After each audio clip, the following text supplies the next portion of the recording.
Hi, Captain Mike here with you again. This is sort of one of those 2-for-1 videos. Just got through shooting the video that I had made on different types of casting resins. I had this project completed way before that, part of my experimentation, but there was no place to add it into that video, so I thought I'd just do a neat little short video on embedding, if you will, objects onto other objects. And I have this neat little mold, silicone mold I got out of China for about $1. It makes these nice little dragons, okay? I just cast them out of whatever kind of resin that I have usually left over from a project, and I'll have a mold ready and I pour the resin in it and I end up with a whole lot of stuff like that. So what I did with some, and of course this is not my idea, it's not a new idea, it's the same thing as pouring this epoxy resin on top of a tabletop. And fact is, the material I use is from Specialty Resins Chemical Company, and it's called Epoxy at 80, and that's what it's for. I use it for casting and everything else. In fact, it's part of the resin video that I shot earlier today. But it's some good stuff, and this is what I have covered with it, just different materials to show you that it will work. This first one right here is a piece of, it's not real stone, it's called some kind of quartz stone. It's man-made, and you can tell that by all the little gold fleeks in it, but it's countertop material, and I pick it up at my local granite company and I make things out of it. But that's what that is. This is a piece of natural stone. It's got a lot of little shimmer flakes in it. Don't know what it's called, but it's a granite. And it worked out great. And this is another piece of granite. It is a granite material, natural stone, and no problems with the epoxy hardening on it. And of course, this right here is a piece of glass, and it's that glass that has the shiny stuff on it, and I poured the epoxy on the kind of reflective iridescent part. Worked out very, very good. This I wish you could see in the sunlight. There's no way I can get it to do what it will do in this artificial light, especially fluorescent. This is a piece of rainbow obsidian from Davis Creek, California, and I slabbed it up, and I make arrowheads and stuff out of it. I decided to go ahead and encapsulate a little red dragon on it. But in the sunlight, this thing has just got a rainbow of iridescent shimmers in it, pink and green and yellow and colors. It's just great. But you don't get to see that.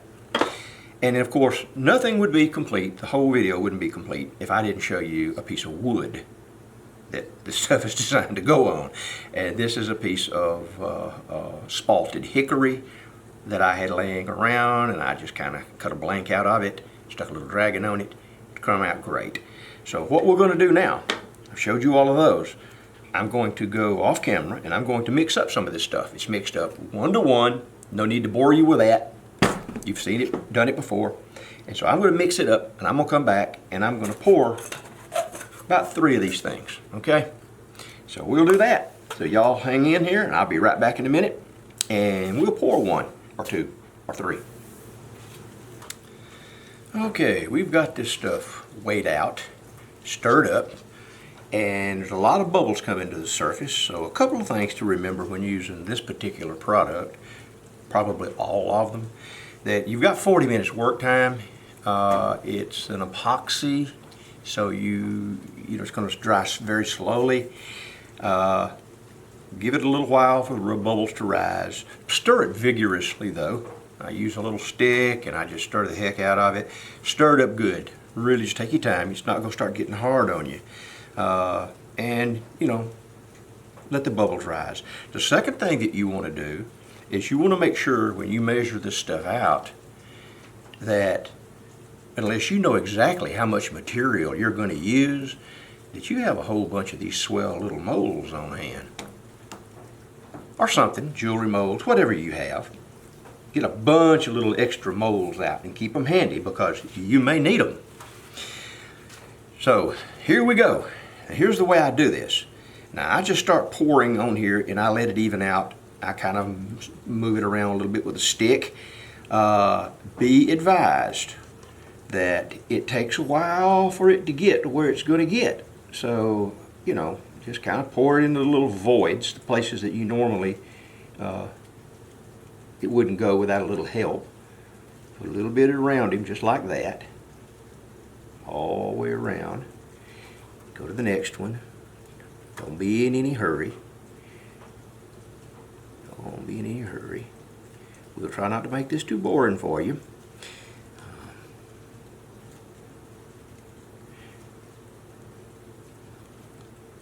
And when you get this stuff poured on here and you say, man, that's just fine, I got just the right amount, you're going to come back later and you're going to see it all over the place. That's why you need to have you a piece of some kind of paper under here to catch this stuff. You know, don't do it on the dining room table.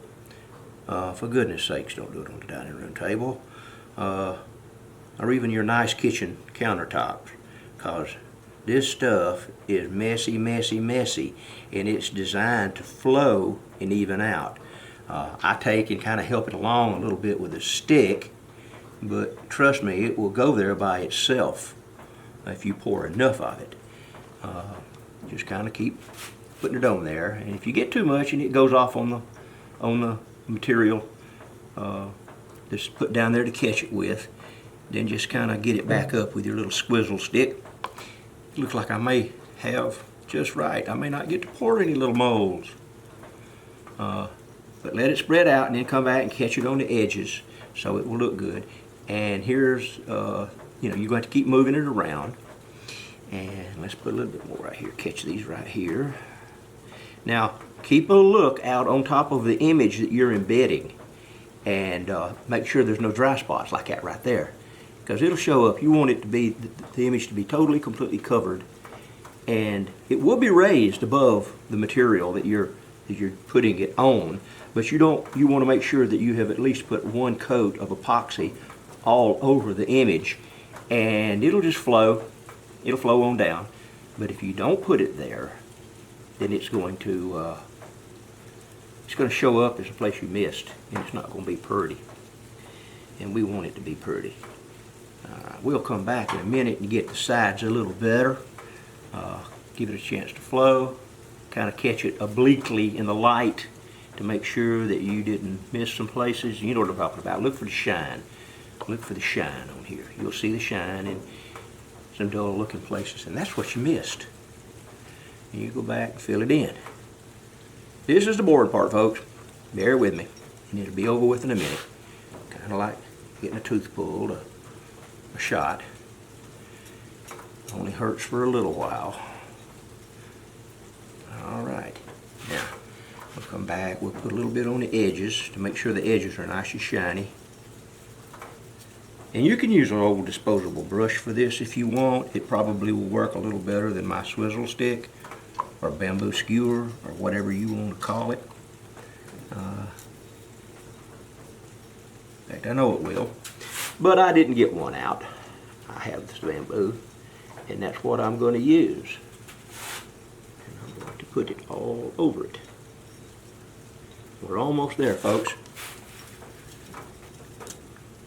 You can see on some, well, you can't see, but it's already started to drip off the sides in some places. But you're going to have to do the edges with a brush or the stick because it won't cover them perfectly. And that's what you want it to do. You want it to look totally encapsulated. And that's where we're going with this. And of course, you can always come back and add something to it if you missed a place. That's the one thing about this stuff. Is you can always come back and fix your mistakes. Now, I got just a tad left. There's not much left in there. So we're going to spice it up a little bit. Went down to Dollar Tree. I love to go to Dollar Tree. You'd be surprised at stuff they got at Dollar Tree. And I got some of these little real fine glitter packs. Get about, I don't know, 6, 8 of them for $1. So we're going to add that glitter in here or at least a portion of it. We'll see how far it goes. And we're going to stir it up.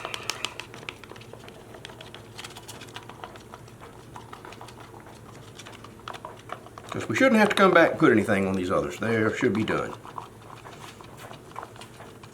And then we will get us a... I haven't poured the little fish yet. So we'll pour the little fish. Let me get him out here where you can see him. So we're going to pour a little goldfish. And see what he looks like. He's a brand new mold. Fresh from those folks in China. I don't know how they do it. I mean, you know, they get on eBay or Amazon and just look at the world of stuff that you can get for $1 or $2 or whatever. It's unbelievable. I can't make them that cheap. I mean, I don't know that I can make them that nice. And we're going to try this little, looks like a Disney knockoff of Tinkerbell. I'm sure they got the license to do it, don't you think? We're not going there. I have been known to make things too, and you know I got a license to do it. Alright, that's Tinkerbell. She's all done. There's going to be a lot of flash on her, but then that's it. I still got some left, so we're just going to keep on keeping on here. I got a little turtle. Little turtles are nice.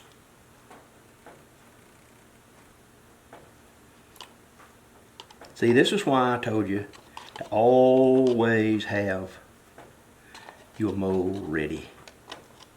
Because we don't want to waste anything. At least I don't. And it'll come out just about as perfect as you could come out. Alrighty, we got a turtle, we got a fish, we got a Tinkerbell, and we got these things done. Now, one thing I want to mention to you, you got these things poured, it all looks really swell, okay? You got some bubbles, we're going to wait, and if they don't come out right quick, then I'm going to take this little jewel right here, and I'm going to fire them and just go over them like that, and the bubbles will go away. You don't have to do that, but you can. That's one way to get rid of your bubbles in case you don't know how to get rid of your bubbles. But the real word of caution that I want to give you, word of advice, word of caution, is you got these things done here and you say, well, I don't have to do anything for 24 hours. The stuff hadn't started to set up at all yet.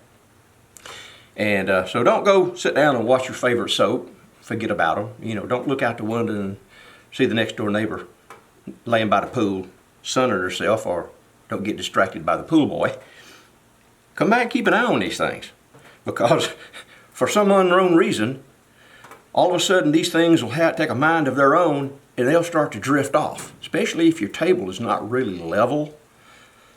They'll just drift off. You'll come back and it'll be halfway hard and your item that you're encapsulating is over here somewhere off the side. So that's a word of advice I'm going to give you. Of course, you know, use gloves and eyewear and all that junk. I don't. I just wipe it on my jeans, but hey, you know, do what you got to do. So let them things sit for 24 hours and you're going to have one of these. It's going to be neat. What are you going to do with it? I ain't got a clue, but they're pretty and I like them and I take them to shows and sometimes somebody else thinks they're pretty. So that is my video on encapsulating some kind of an object. It doesn't matter what it is, no matter what it's on. That's how you do it. And just let them sit. The links to the epoxy will be in the link in the comments below. If you like this video, please like it and subscribe to my channel. And if you have some constructive comments, please let me know about them. I will be more than glad to learn from you and take appropriate action. So I'm Captain Mike, and that's my video on encapsulating poor little dragons. And I'm out of here.